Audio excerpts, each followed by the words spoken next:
V1 అంటే ఇది present form అని అంటాం, simple present form.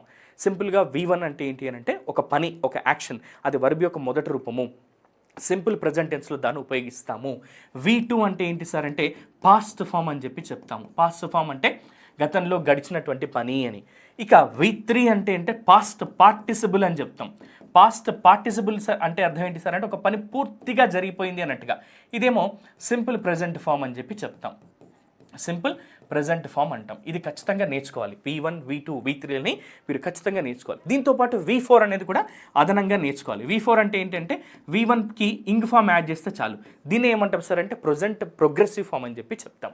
Next V5 అని ఉంటుంది. దీన్ని ఏమంటాం సార్ అంటే వర్బ్కి V1కి ఎస్ కానీ ఈఎస్ కానీ ఐఈఎస్ కానీ మనం యాడ్ చేస్తాము. వర్బ్కి ఎస్ కానీ ఈఎస్ కానీ ఐఎస్ కానీ యాడ్ చేస్తాం. సింపుల్గా చెప్పాలంటే థర్డ్ పర్సన్ సింగులర్ ఫామ్ అని చెప్తాం.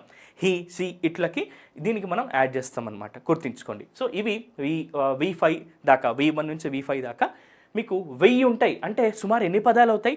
5000 పదాలు అవుతాయి. ఇవి కనుక మీరు నేర్చుకుంటే ఈ వీడియోతో పాటుగా మీరు 21 డేస్లో ఇంగ్లీష్ని ఈజీగా నేర్చుకుంటారు, మాట్లాడతారు.